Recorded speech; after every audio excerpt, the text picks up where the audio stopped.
It was just after midnight, July 30th, 1945. The Pacific was calm, so calm it almost felt like the war had ended already. But in the darkness beneath the waves, a Japanese submarine waited. Aboard the USS Indianapolis, nearly 1,200 sailors and Marines were spread across the heavy cruiser. Some were asleep in the lower decks. Others stood watch under the stars, the smell of salt and oil hanging in the air. To most of them, it felt like any other night at sea. Then, at exactly 12:14 a.m., the ocean erupted. From the depths, Commander Mochitsura Hashimoto of submarine I-58 fired 6 torpedoes toward the Indianapolis. Each carried over 1,000 pounds of high explosive. 2 found their mark. The first struck the bow, blasting open the forward fuel tank. Flames shot skyward as if the ocean itself had caught fire.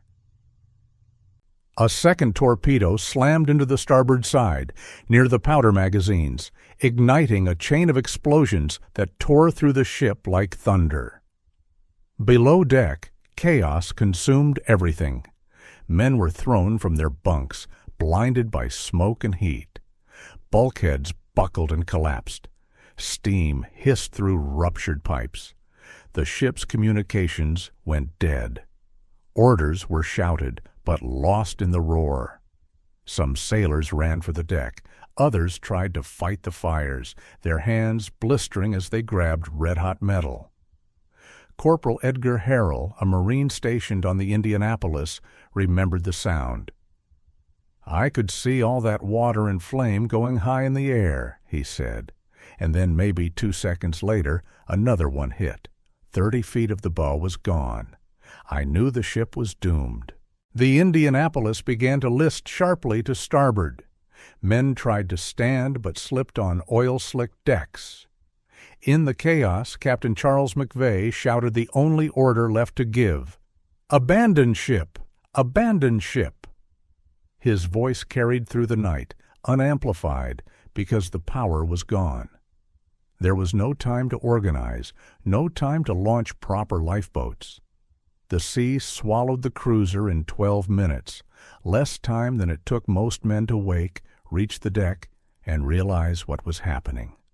Over 300 sailors went down with her, many trapped in the inferno or the flooding compartments below. The rest, around 900 men, were thrown into the black water. They clung to whatever debris they could find: broken planks, barrels, life jackets. Only a handful managed to get onto rafts. As the Indianapolis slipped beneath the waves, the flames on the surface dimmed, and the night fell silent again. The survivors could see nothing but oil, debris, and faint stars reflected on the surface. They could hear the moans of the injured, the coughing from men choking on fuel, and the distant calls of shipmates who would never answer again. The sea rolled gently, almost mockingly, as though nothing had happened. But the real nightmare, the one that would stretch on for 4.5 days, was only beginning. Edgar Harrell, floating in that dark water, remembered clutching a rail as the ship went under. "There are times when you pray," he said, "and there are times when you pray. I told the Lord, I don't want to die, I want to live. And somehow I knew I would." The Pacific offered no mercy that night, only silence, and beneath it, the wreck of the Indianapolis sank slowly into the abyss, carrying with it the last echoes of her crew. Long before she became a ghost beneath the Pacific, the USS Indianapolis was a ship of prestige and power. Launched in 1931 and commissioned a year later, she was sleek, modern, and formidable, the pride of the U.S. Navy. In peacetime, she had been the Navy's showpiece. Her decks gleamed. Her crew wore the finest pressed uniforms. She carried not just sailors, but statesmen. President Franklin D. Roosevelt himself sailed aboard her 3 times during his presidency. Photographs from those years show Roosevelt smiling from the deck, cigarette holder tilted upward, the Indianapolis gliding proudly through calm seas like a symbol of America's reach. During those voyages, her hallways were alive with conversation, admirals, secretaries, and the President himself discussing the fate of nations beneath the gentle hum of engines. But the illusion of peace shattered on December 7, 1941. When the Japanese attacked Pearl Harbor, the Indianapolis was among the ships that set out immediately to search for the attackers. From that day forward, she was a vessel of war. Over the next 4 years, she earned 10 battle stars from Saipan to Guam, Iwo Jima to Okinawa. Her crew fought in the bloodiest waters of the Pacific. During the invasion of Iwo Jima, she pounded the island with her 8-inch guns, her shells echoing across the black volcanic sand where Marines were dying by the thousands. Her crew was young, many no older than 19, and they had seen the war's worst. Among them was Edgar Harrell, a farm boy from Kentucky who had enlisted in the Marines at 17. "I told my dad I didn't want to wait to be drafted," he later said. "I wanted to go fight." After boot camp, he was assigned to the Indianapolis. It became, in his words, my home for the duration of the war. In March 1945, at Okinawa, the ship took a direct hit from a Japanese kamikaze. The bomber crashed through the deck and exploded, tearing a gaping hole through the hull. 9 men were killed instantly. The ship was badly damaged, but she refused to die. She limped all the way back to San Francisco for repairs. The crew believed the worst was behind them. They were wrong. When repairs were completed, the Navy handed Captain Charles McVay sealed orders for a new mission, one so secret that even he wasn't told what he was carrying. On July 15, 1945, the Indianapolis docked at Hunters Point Naval Yard. Under the cover of darkness, 2 men boarded with large canisters welded shut and a smaller padlocked case. Marines stood guard, but no one knew what was inside. Corporal Harrell, on duty that night, recalled his commanding officer telling him, "We've got something coming aboard. We don't know what it is, but it's important." The 2 mysterious couriers weren't Air Force officers, as they claimed. They were scientists from Los Alamos, the birthplace of the atomic bomb. The canisters contained uranium and essential components of Little Boy, the weapon that would soon annihilate Hiroshima. Only a few days earlier, the world had entered the atomic age. The first nuclear test, the Trinity explosion, had lit up the New Mexico desert on July 16th. And now the Indianapolis was tasked with delivering the weapon that would end the war. Captain McVay was told to sail at full speed, unescorted, across 5,000 miles of ocean. The ship made the journey in just 10 days, one of the fastest runs in naval history. On July 26th, she arrived at Tinian Island and successfully delivered her cargo. The crates were offloaded by soldiers who didn't realize they were handling the future of warfare. Within days, the bomb would be assembled. No ceremony marked the mission's completion. The crew celebrated with ice cream and coffee, proud but unaware of what they had just done. For them, it was simply another delivery in a long, exhausting war.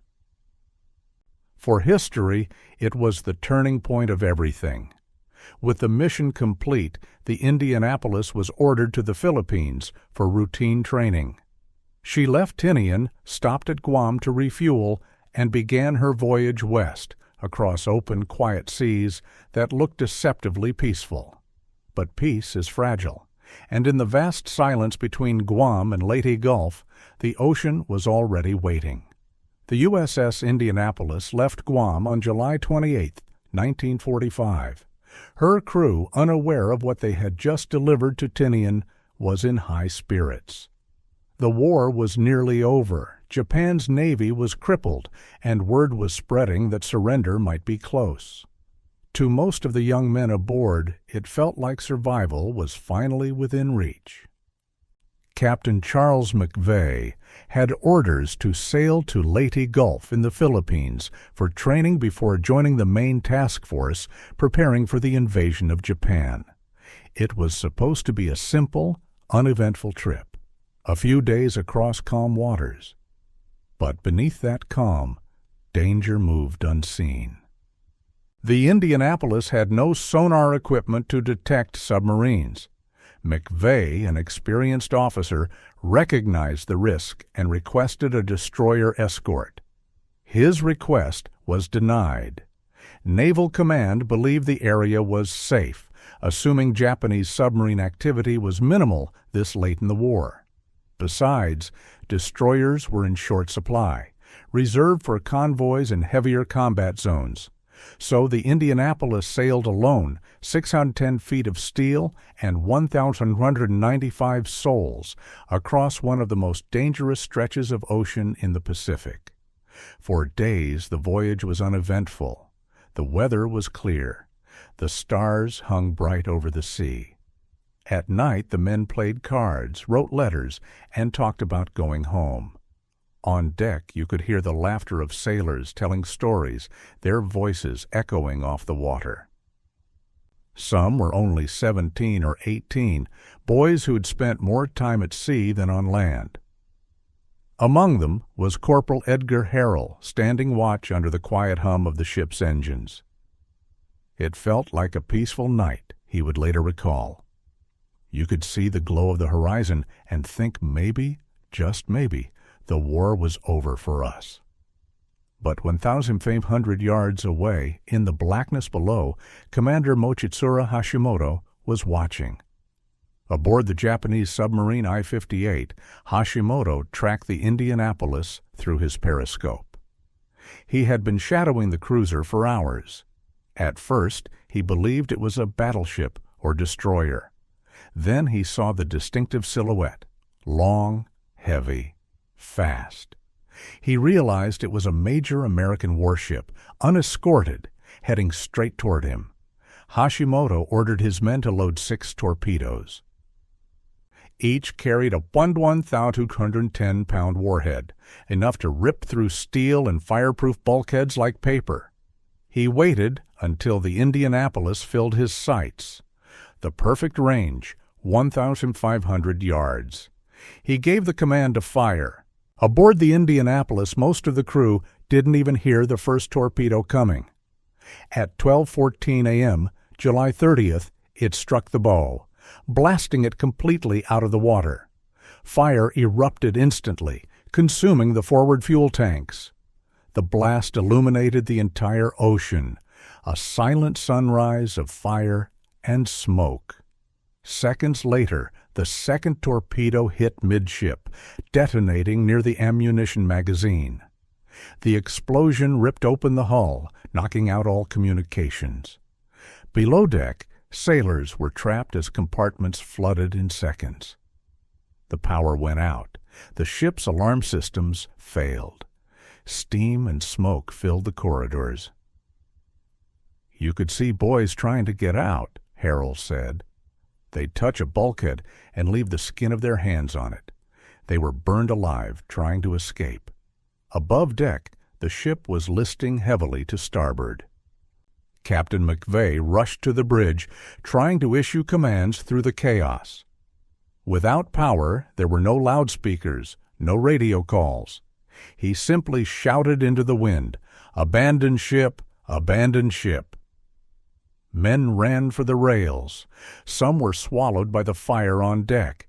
Others jumped blindly into the sea, some directly into the churning propellers as the stern lifted high.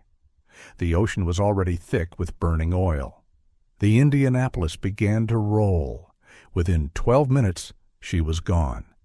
A vessel that had survived kamikazes, bombardments, and 4 years of war had been undone in less time than it took to drink a cup of coffee. The survivors floated in shock, staring at the horizon where their ship had vanished. The fires burned out, leaving only darkness. Around 900 men were left in the open water. The sea was quiet again. Quiet and merciless. Edgar Harrell remembered gripping a piece of debris, his heart pounding. "I prayed," he said softly. "I told the Lord I didn't want to die. I wanted to see home again." He had no way of knowing that what lay ahead, the next 4 days, would be worse than the sinking itself. The Indianapolis was gone, and 900 men were left floating in a sea that gave no mercy. Some clung to bits of debris. Others formed small clusters, linking arms in the darkness. The water burned their eyes and throats, thick with oil from the ship's ruptured tanks. Men gagged and coughed, spitting black slick from their lungs. Waves rose 12 feet high, tossing them like driftwood. The sea was merciless, one survivor recalled. You could taste the oil, feel it in your mouth. It coated your skin until it burned. When dawn finally broke, the survivors were stunned by the scale of their isolation. There was no horizon, no ship, no aircraft, just the empty, blinding blue of the Pacific. The sun rose like an executioner. At first, many felt relief. The night had been cold and brutal. At least daylight meant warmth. But soon that warmth became torture. The reflection off the oily water turned the sea into a mirror of flame. Temperatures soared past 110 degrees safe. Sailors stripped off their life jackets, hallucinating from the heat, only to slip beneath the surface and never come up again. Those without life jackets tied themselves to floating planks or linked belts to stay connected. They tried to keep morale alive, calling out roll counts, cracking weak jokes. "If we don't make it," one said, "tell my wife I had a hell of a view." But the laughter always ended the same way, in silence replaced by the sound of waves lapping against swollen bodies. Half of the men had no flotation at all. There were only 12 life rafts for nearly 900 people.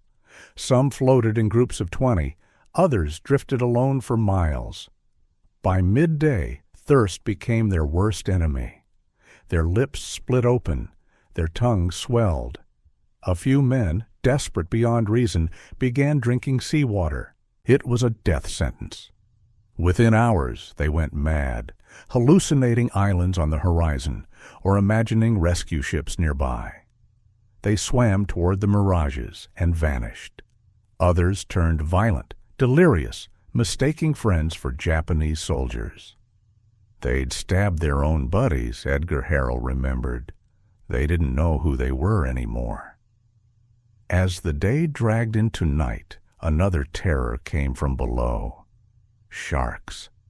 At first they fed on the bodies of the dead, the ones floating face down in the oil.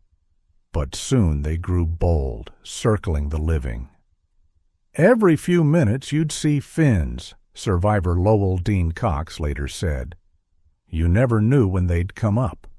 One would hit you, bump you. Sometimes they'd take the man next to you. The ocean boiled with motion beneath them. The men tried to stay still, believing movement attracted attention. But the sharks were already circling in the hundreds. Morning broke, Harrell remembered.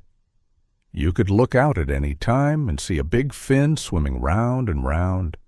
You're kind of in their road. They don't miss you, they hit you, and that's the end of you. Screams pierced the morning air, a single cry, then silence. A ripple of blood spreading through the blue. Those who survived long enough to witness it stopped reacting. There were too many to save, and nowhere to go. Night fell again, bringing cold that cut through the oil-stained uniforms and blistered skin. The men huddled together, whispering prayers. A few still believed rescue would come soon, that the Navy must have received their distress call. But no one was coming. By the end of the second night, the survivors began to understand the truth. They were not on any search grid. No one even knew the Indianapolis was missing. The Pacific had claimed their ship, and now, one by one, it was claiming them. "The sharks never left," Harrell said. "Day and night they were there. Sometimes they just circled. Sometimes they struck, and you learned not to look." As the third morning approached, the survivors floated through a sea of oil, blood, and silence. Their minds drifted between prayer and delirium. They were surrounded by nothing but the sound of waves and the knowledge that their nation had already forgotten them. The first night after the sinking, the survivors of the Indianapolis clung to faith that the Navy would come. By morning, they were sure of it. By the second day, they began to wonder. By the third, they knew. No one was coming. The Navy had no idea the Indianapolis was gone. Her orders were secret, her route untracked, and her failure to arrive at Leyte was dismissed as a delay. The system was flawed, dangerously so. Because she was a large cruiser, the Navy didn't monitor her movements closely. They assumed that if something went wrong, her absence would be reported by another command. But in the Pacific, silence was common. Ships often went days without radio contact. The Navy had grown used to not hearing from vessels for stretches of time. Her distress calls, the ones sent in the final minutes before the ship sank, were received by 3 separate stations. All 3 ignored them.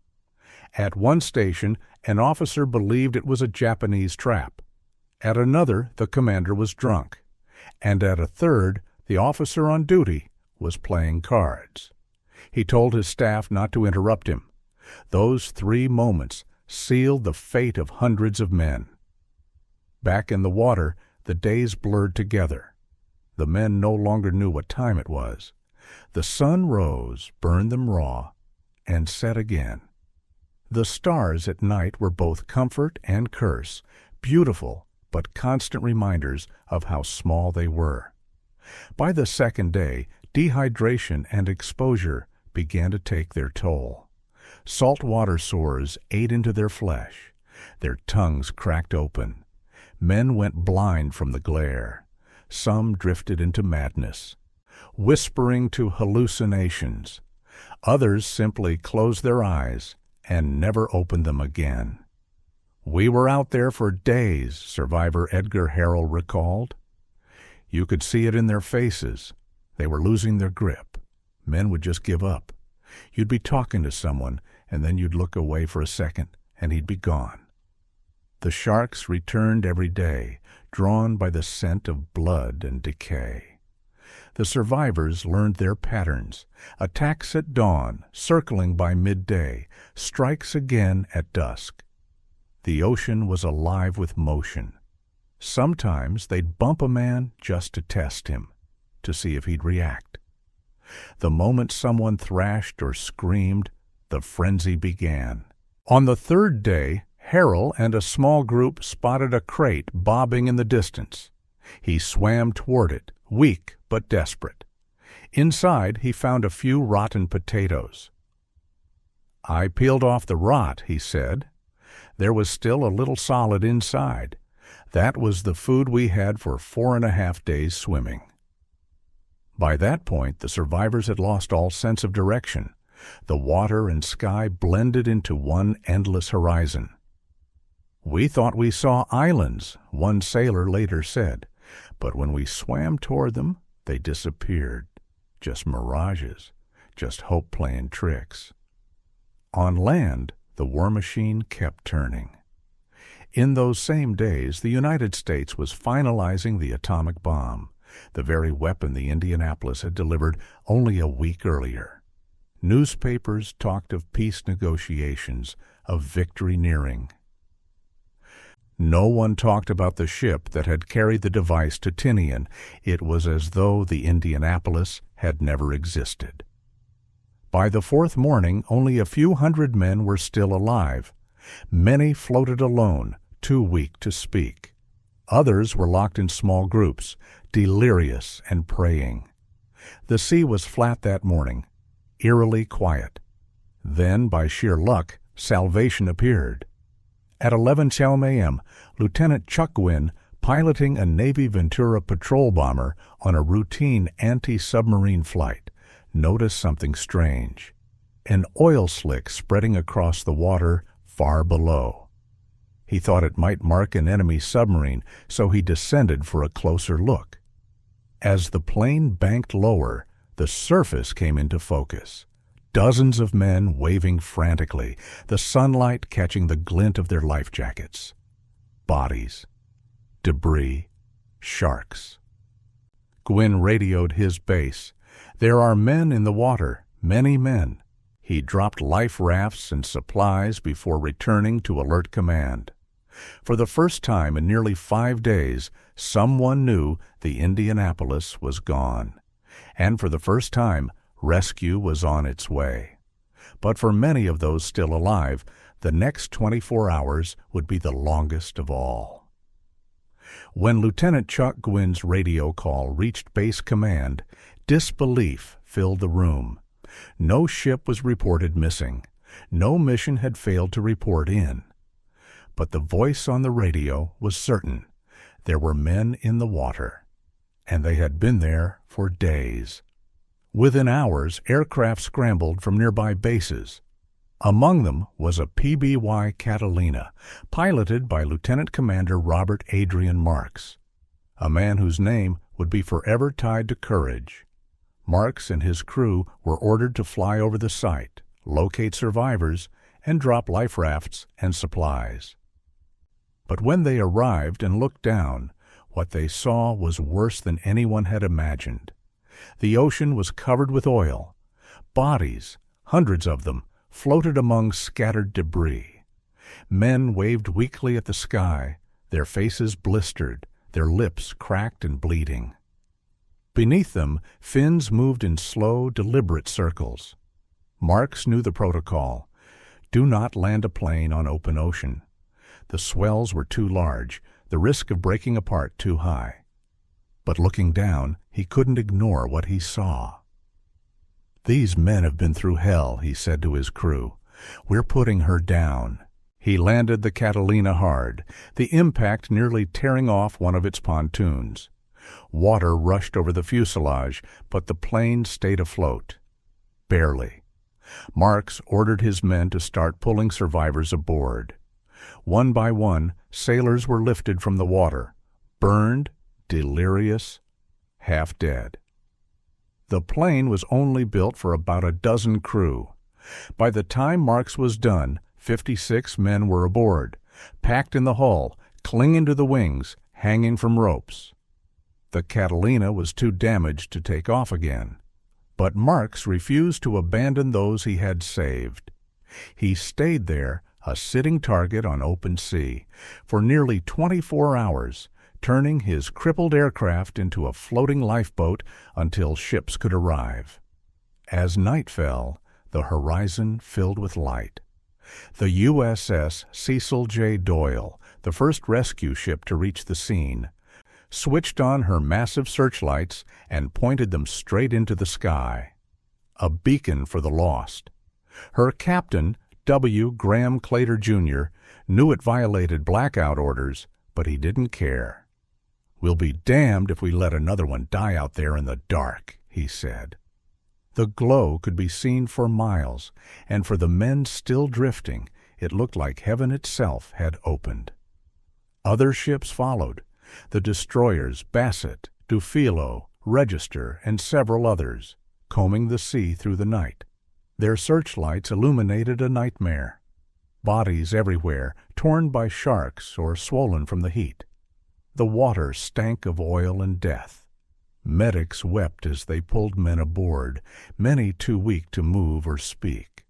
One sailor, handed a cup of water, broke down sobbing.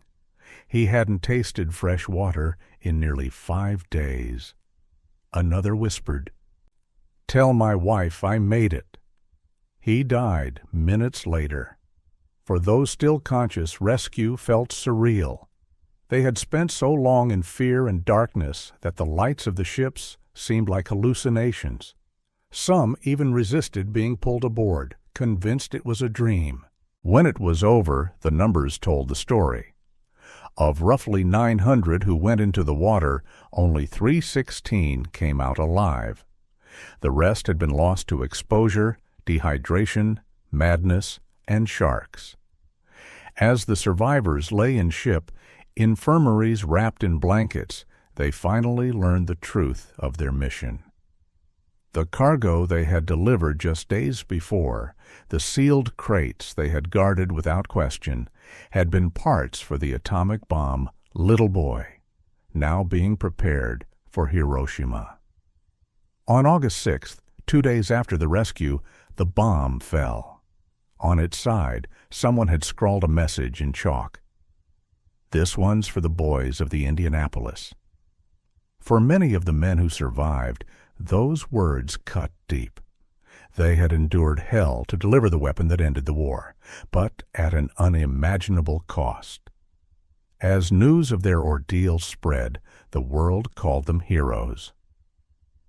But for Captain Charles McVay, the Navy was already searching for someone to blame. When the survivors of the Indianapolis were finally brought ashore, many were too weak to stand. They had endured one of the worst naval disasters in American history. Yet, instead of solace, they soon found themselves tangled in another kind of nightmare, one not waged against the sea, but against their own navy. The sinking of the Indianapolis was a humiliation for the U.S. military. A heavy cruiser lost in the final days of the war, gone unnoticed for nearly 5 days. It was unthinkable. The public wanted answers. The press wanted accountability. And the Navy wanted someone to take the fall. That someone was Captain Charles Butler McVay III. McVay had been among the survivors. He'd spent hours adrift before being pulled from the water, half dead and burned. But barely 6 months later, while still recovering, he received orders to stand trial. The first U.S. Navy captain ever court-martialed for losing his ship in combat. The charges were twofold: failure to zigzag, not steering the ship in an evasive pattern to avoid submarines; negligence for allegedly delaying the order to abandon ship. To the men who had served under him, the accusations felt absurd. The Indianapolis had been sailing under radio silence, denied an escort, and given no warning of enemy submarines in the area. The night was pitch black, visibility poor, and zigzagging would have made little difference. But the Navy, desperate to save face, needed a scapegoat. In a twist that stunned everyone, the prosecution summoned an unlikely witness, Commander Mochitsura Hashimoto, the very man who had sunk the Indianapolis. When asked whether zigzagging would have saved the ship, Hashimoto was clear. "It would not have mattered," he said. "I had already closed in for the attack. The result would have been the same." Even the enemy admitted McVay was not to blame. But it didn't matter. The verdict had already been decided. McVay was found guilty of negligence and reprimanded. The court chose leniency on paper. He wasn't imprisoned, and he was eventually reinstated and promoted to Rear Admiral before retiring. But the stain never left him. For the rest of his life, McVay carried the guilt of the Indianapolis. He received letters from the families of the dead, some filled with sympathy, others with hatred. "Why did you let my son die?" one mother wrote. Each word cut deeper than any wound he'd received at sea. To the men who had survived under his command, McVay remained a hero. He did everything he could, Edgar Harrell later said. He wasn't the one who failed us. The system did. But public opinion was cruel. Rumors spread that he had been drinking the night of the attack, or that he ignored warnings that never existed. The truth drowned in the tide of politics and shame. For 23 years, McVeigh tried to move on. He lived quietly in Litchfield, Connecticut, caring for his wife and tending to his garden. But the ghosts of the Pacific followed him everywhere. Every Christmas he would receive a fresh stack of hate mail, reminders from those who couldn't forgive what they didn't understand. On November 6, 1968, Charles McVeigh walked out into his front yard. He was 70 years old. In one hand, he held his Navy-issued revolver.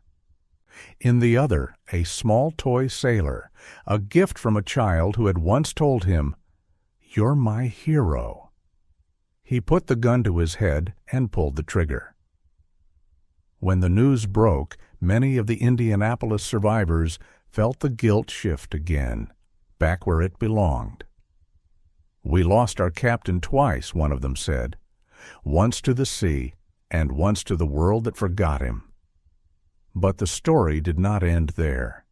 Years later, it would take a child, not an admiral, not a politician, to right the wrong that the Navy refused to fix. For decades, the story of the Indianapolis lingered like a wound that never healed. The Navy buried its shame under classified files. The newspapers moved on to peace celebrations, and the survivors went home to rebuild lives haunted by ghosts. But some stories refused to die quietly. The men who had endured those days at sea never forgot their captain, and they never stopped defending him. Each year they gathered for reunions. Some were missing limbs, others walked with canes, but they all carried the same conviction. Captain McVeigh was not to blame. They wrote letters to Congress, to presidents, to the Navy itself. Their appeals were met with silence. The military, it seemed, had already made up its mind. And then, more than 50 years after the sinking, redemption came from an unexpected place. A sixth grader. In 1996, Hunter Scott, an 11-year-old from Florida, chose the Indianapolis as the subject of his school history project.